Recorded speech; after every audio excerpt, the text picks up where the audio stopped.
guys! Welcome back to my channel. So today, I'm gonna teach you how to curl my hair without using a heat. So without further ado, let's go on to the video. First, section your hair. So I section my hair already and divide your hair into two like this. So just get a certain amount of your hair. I'm using this two. But you can use your index finger and your middle finger to grab like this.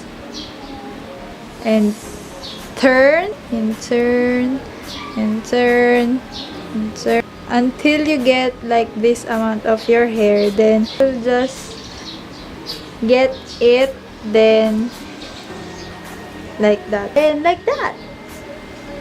Repeat the step until all of your hair looks like this.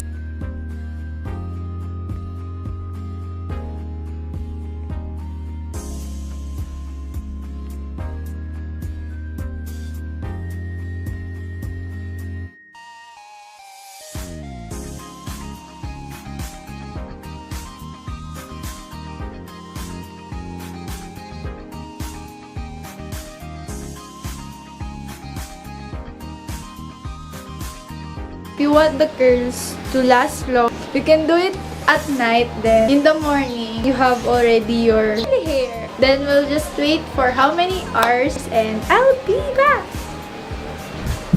I'm back! So let's see how my curls looks like. You just pull this.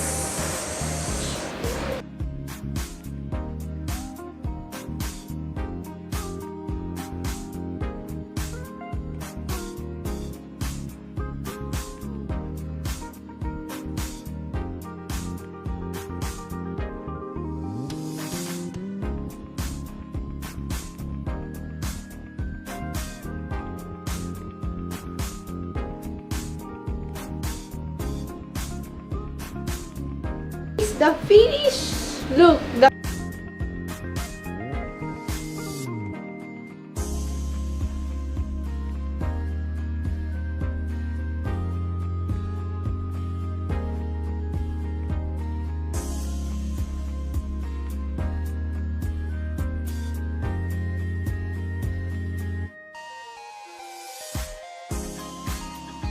So it depends how long you're going to stay it. Like, it depends on your hair how the curl turns out. So that's how I curl my hair without using any heat. So if you like this video, please give it a thumbs up and subscribe to my channel to see more of me, and comment down below for your video suggestions. Thank you for watching. Bye! So today my bata.